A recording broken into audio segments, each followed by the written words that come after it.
Ingin tambah ilmu dan wawasan Islam meskipun di rumah aja? Yuk like dan follow fanpage terbaru Buya Yahya Official. Sebar seluas-luasnya agar semakin banyak yang mendapatkan manfaatnya.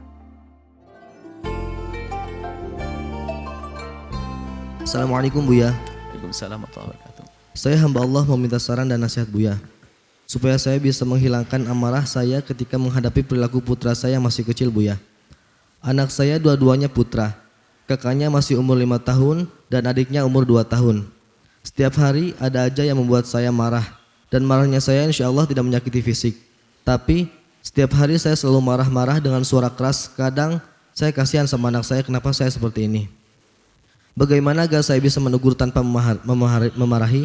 Saya sendiri merasa kenapa saya sejahat ini padahal kedua putra saya anak pintar, aktif, malah kadang perhatian sama saya. Tolong saya Buya agar hilang amarah dalam diri saya. Terima kasih Buya. Wassalamualaikum. Waalaikumsalam warahmatullahi wabarakatuh. Anda ini ibu yang baik ya. Dengan kekurangan Anda segera sadar. Lalu Anda ingin berusaha untuk menyelesaikannya. Nasihat buat semuanya. Tidak semestinya seperti itu kita memperlakukan anak. Tidak semestinya kita memperlakukan anak dengan seperti itu. Dengan kekerasan, dengan kalimat yang keras dan sebagainya. Kita harus berlaku mereka dengan kelembutan terlebih dahulu. Cuma namanya manusia ada kalanya dia keras. Maka sebisa mungkin segera dikurangi. Kalau begitu caranya begini. Porsi lembutmu perbanyak, maka porsi kerasmu akan berkurang. Sudah. Ini kunci. Jadi berlemah lembut dan dengan anak lebih banyak, maka secara otomatis nanti kekasaran itu akan terpangkas. Pastikan. Mulai dari saat datang anak, kita peluk, kita ini, kita bonceng, kita ini terus. Maka perbanyaklah porsi. Ini teori zahir ya. Teori batinnya adalah minta kepada Allah agar lembutkan hati. Dan minta kepada Allah agar bisa lemah lembut dengan anak. Tapi teori zahirnya semacam ini. Kita sudah menyiapkan mungkin anak pulang sekolah. Nanti aku pertama harus nyambut dia, meluk dia. Kemudian ini, itu, dan terus begitu. Sehingga kalau Anda sudah punya program untuk memuliakan anak, lembut dengan mereka. Jadi yang diprogram oleh setan untuk marah itu kalah habis waktunya. Kan waktu 24 jam. Jika Anda bertemu dengan anak-anak 11 kali, maka ketahuilah 11 kali sudah Anda rencanakan saya harus melakukan kebaikan. Kalau jebol hanya 1-2. Tapi terus Anda berusaha semacam itu. Dan begitulah cara kita di dalam menyelesaikan permasalahan itu ya. Ya, seperti kita bertobat dosa. Ya. Saya masih sering melakukan dosa, bagaimana ini? Harus tobat. Susah, ya sudah perbanyaklah berbuat baik. Nanti akan hilang dosa itu. Jadi berusaha berbuat baik. Seperti itu. Kemudian juga, biarpun tidak dengan fisik, maka itu akan memangkas atau menjadikan seorang anak itu menjadi bisa bermasalah. Masalah banyak hal psikologinya juga bisa. Kemudian wataknya juga nular kepada anak. Kemudian lebih dari itu bahwasanya omongan Anda menjadi tidak berarti lagi di saat Anda mengingatkannya. Karena apa? Setiap hari mama juga marah.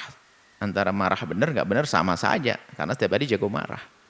Sehingga di saat Anda ingin menyampaikan sesuatu yang penting pun nggak akan dianggap biasa saja. Karena apa? Nadanya sama dengan kemarin. Saya tidak terlalu tahu apakah ini sangat penting atau tidak. Ini satu sisi.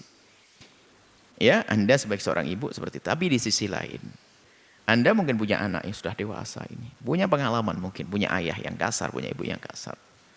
Dan mungkin sudah membentuk Anda menjadi satu orang yang perilaku tidak baik. Maka sekarang berubah dong. Jangan sampai kita melakukan kesalahan atas dasar kesalahan orang, maka itu orang tidak cerdas. Mungkin dia berkata, ayahku salah, kasar kepadaku, ibuku salah. Tapi saya tidak boleh dong jadi korban. Saya ngerti, sadar, saya akan berubah dong. Hah? Bagaimana? Kita sudah dewasa, kalau anak-anak kecil ya itu tadi ke bawah. Tapi sudah dewasa, saya dikasari ibu saya dikasari ayah saya. Lalu bagaimana saya itu? Agar saya tidak terkenang-kenang dengan kekasaran ayah saya, kekasaran ibu saya, dan sebagainya. Sebagai anak yang sudah dewasa, maka berpikir, tutup itu semua dengan kebaikan ayahmu dan ibundamu. Redam, supaya tidak muncul dendam di dalam diri sana. Sebab kalau ada di dalam diri anak itu sebuah dendam, maka itu adalah bibit kehancuran yang telah ditanamkan oleh syaitan ke orang tersebut. Naudzubillah. Ya, jangan. Jadi dari kita sudah berpikir bahwasanya oh ayah saya salah. Pertama adalah saya tidak boleh jadi seperti itu, saya pastikan oke. Tapi aku tidak boleh membesarkan kesalahan ayah di hatiku. Saya tidak boleh berhujah untuk melakukan kesalahan karena kesalahan orang lain. Karena dia begitu maka saya begini, nggak boleh. Karena ayah saya begitu maka anak saya gini, oh enggak dong. Karena ayah saya berbuat salah, oh enggak. Ayah saya tidak baik dengan saya, ibu saya tidak baik dengan saya berpikir, saya ngaji, saya belajar, saya harus baik kepada ayah saya. Maka keinginan berbuat baik kepada ayah yang kasar atau ibu yang kasar tadi, maka sesungguhnya itu akan menjadi penawar. Lalu akan hilang dendam, hilang amarah, maka menjadi anak yang solehah. Jadi tadi sama, kebaikan yang kita lakukan akan menawarkan. Kesalahan-kesalahan orang tersebut. Pastikan kalau ada orang berbuat salah kepada Anda, lalu Anda dengan nyantai, lalu Anda balas dengan kebaikan, lalu Anda membiasakan dengan itu, Anda menjadi orang kebal, sehingga Anda mudah berbuat baik. Apalagi kepada ibunda, sejahat-jahatnya ibunda, kebaikan yang nggak bisa Anda bandingkan, nggak bisa. Sejahat apapun kejelekan seorang ibunda dibanding dengan sesaat waktu melahirkan nggak akan bisa terbayarkan. Nggak bisa, nggak sebanding.